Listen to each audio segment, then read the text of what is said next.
नमस्कार दोस्तों, हमारी आज की कहानी का नाम है भावना। क्या दे दिया तेरी माँ ने आज तुझे। सपना के हाथों में थैला देखकर सावित्री जी ने चश्मे के नीचे से झांकते हुए पूछ लिया। हिचकते हुए सपना ने थैले में से निकालकर एक साड़ी अपनी सास सावित्री जी के सामने रख दी। साड़ी को उलट पुलट कर देखते ही सावित्री जी की त्योरियां चढ़ गईं। ये साड़ी तो पहनी हुई लग रही है। तेरी माँ ने क्या इस बार पुरानी साड़ी दे दी तुझे। जी माँ जी, वो माँ की ये साड़ी मुझे बहुत अच्छी लगती थी, तो इस बार माँ ने ये साड़ी मुझे ही दे दी। अच्छा, तो अब इतने बुरे दिन आ गए हमारे, जो अपनी मायके की उतरन पहनेगी तू। अरे तुझे तो अकल नहीं, लेकिन तेरी माँ को तो सोचना चाहिए था ना। बेटी को उतरन देने से पहले आज साड़ियाँ दे दी, कल को तेरे बच्चों के लिए तेरे भतीजे भतीजी के पुराने कपड़े भी दे देंगी। खबरदार, जो ये उतरन दोबारा इस घर में लाई। कड़कते हुए सावित्री जी बोली। सपना सहम कर रह गई। दरअसल आजकल सपना की माँ की तबीयत खराब रहने लगी थी, तो सपना अक्सर थोड़ी देर के लिए माँ से मिलने अपने मायके चली जाती थी। अब ऐसे समय में माँ और भाभी कुछ देना चाहती तो सपना खुद ही मना कर देती थी।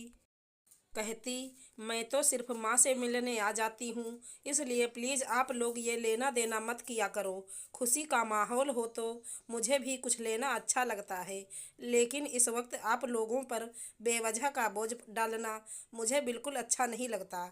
इस बार जब वो अपने मायके माँ से मिलने गई तो माँ की अलमारी में टंगी गुलाबी बनारसी साड़ी देखकर बोल उठी। माँ, तुम्हारी ये साड़ी मुझे बहुत अच्छी लगती है।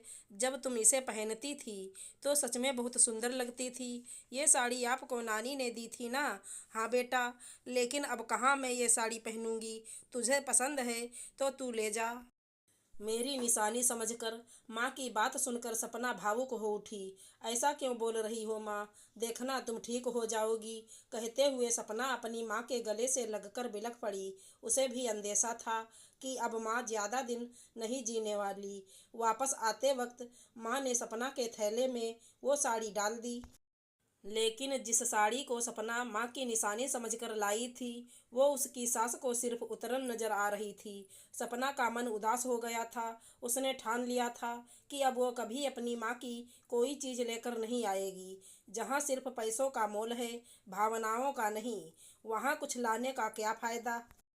कुछ दिनों बाद ही सपना की माँ चल बसी। पूरे परिवार में शोक का माहौल था। सपना भी 13वीं तक अपने मायके में ही थी। 13वीं के दिन सपना के पति और सास ससुर भी सपना के मायके गए थे। सारा काम निपटने के बाद सपना जब विदा होकर वापस ससुराल जाने लगी तो सपना की भाभी माँ की अलमारी से माँ के कंगन निकालकर सपना को देते हुए बोली, दीदी, माँ ने कहा था कि ये कंगन सपना को दे देना। आप इस घर की बेटी हैं, इसलिए आपका हक भी बनता है। सपना की आंखें छलक आईं। खुद को संयत करते हुए वो बोली, नहीं भाभी, माँ नहीं तो क्या हुआ। अब आप सबसे ही मेरा मायका है। आप सब तो हैं मेरे साथ, फिर मुझे किसी निशानी की क्या ज़रूरत है। यह कंगन आप पहन लो, क्योंकि माँ की छवि अब मुझे आप में ही नज़र आएगी। कहते हुए सपना ने वो कंगन अपनी भाभी के हाथों में पहना दिए। पास खड़ी सपना की सास और पति भी देख रहे थे, लेकिन कुछ कह नहीं पाए। सास को तो सपना पर बहुत गुस्सा आ रहा था।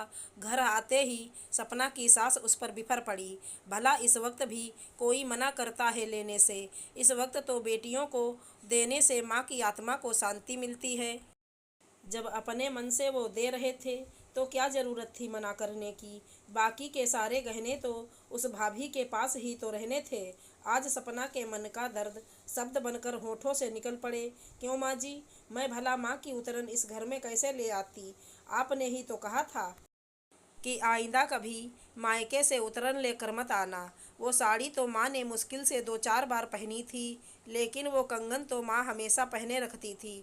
फिर वो उतरे हुए कंगन मैं कैसे ले आती माँ जी। बोलकर आंखों में आंसू लिए सपना अपने कमरे की तरफ बढ़ गई और सास मौन देखती रह गई, लेकिन मन ही मन बड़बड़ाती रही, भला गहने भी कभी उतरन होते हैं।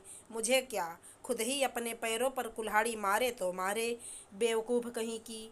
आशा करती हूँ हमारी कहानी अच्छी लगी होगी। धन्यवाद दोस्तों।